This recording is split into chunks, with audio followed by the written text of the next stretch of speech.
In a few moments, Helen Mirren will be coming down the runway. We're going to meet the Queen herself. How excited are you to meet the Queen? I'm excited. In fact, this excitement can also turn into like rah, rah, rah, when we're trying to get the questions right that we want to ask. So I'm really excited to talk to Helen about what her views are on women living in their bodies and feeling sexy, because she has made a lot of statements to the press, to 60 Minutes, about how she feels about nude scenes and her sexuality. So I'm personally excited about talking to her. So I was watching the 60 Minutes clip with you and talking about nude scenes that you've done and sensuality.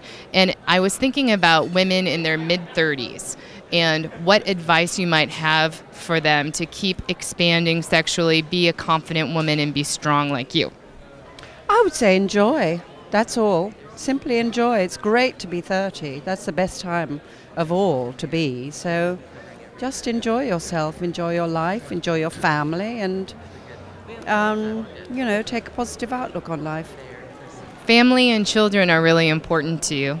I've heard you say that. Other people's children are really important to you. What advice do you have for young girls? Oh, I can't say my advice for young girls. All right. Last question. Helen, I have one more question for you. Given your Young girl. Can you say that? No. Okay. last question. She won't tell us what she's going to say, but it was really good. Thank you. Last question for you is: given your role in an Oscar Academy Award-winning role, how did the death of Princess Diana affect you personally, and how did that impact your choice to take the role? It didn't impact on my choice to take the role at all. I was in America when Diana died, and I was very grateful to be here because I could watch the whole madness develop through the rather healthy lens of the American media. But it was very, very shocking. It was shocking on many, many levels. I think how she died was shocking and horrible and banal and ridiculous.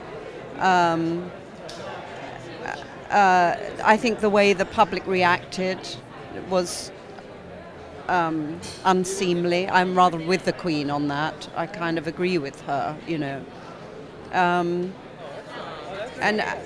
I think the public were addicted to Diana, and I think to a certain extent they're losing their addiction slightly, but it's still a little bit there. Thank you. Yeah, thanks so much. We're here with Lee Fagan, the director, writer, and producer of Passion of the Mao, the story about the Cultural Revolution in China in the 60s, I believe. Or was it? The Cultural Revolution took place in the 60s. Mao Zedong was the head of China from 1949 to 1976. And the movie is a madcap, revisionist documentary of Mao. I guarantee it will be unlike any documentary you've ever seen. And when you say madcap, is it a humorous look at his life? Is it a factual representation of his life? How did you decide to represent Mao in the revolution? It's both. It's a factual look at his life that tries to take a revisionist look at him. Mao lately has been looked at as a part of the pantheon of evildoers, along with Hitler and Stalin. This movie tries to look more carefully at his record. On the other hand, it's a humorous take on him, partially because I'm funny, partially because I want people to have fun while they see the movie, but also because I think the worst thing that happened was the way in which Mao was deified. He was made into a god. It makes it very hard to see him as a human being. So you either see Mao as superhero or as villain. Mao was neither. He was a flesh and blood human being that created a lot of the changes that are now beginning to take root in China. Thank you very much for your time. I'm really looking forward to seeing your movie, and I hope you have a wonderful showing here. Thank you very much. I've really enjoyed this interview, and I'm looking forward to the Santa Barbara Film Festival. Thank you, Peter. I'm Meredith Medlin, and this is Ted McElwee, and we want to thank our sponsor, Media Trust, for all this great content and letting us be here with people like you and directors like Peter. We invite you to download more podcasts and find out more information about the latest movies. You can see we have a huge variety. So stay tuned, download some more, and we'll be back right after this.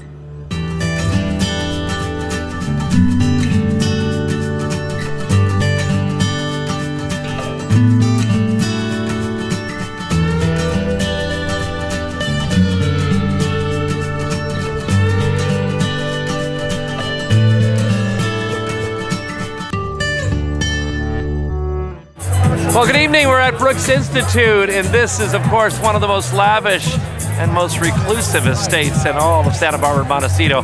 Even I have never been here before, but tonight, this is one of the kickoff events of the Santa Barbara International Film Festival. Oh, you might think it's the Arlington Theater, the Biltmore Hotel, the Metro, the Fiesta, the Martin Luke Theater, but no, it's up here in the hills of Montecito. Now, right now, overlooking Montecito, there's at least 2,000 neighbors calling 911 complaining about the noise, and we're loving it, and we've only just begun. It is the 22nd annual Santa Barbara International Film Festival.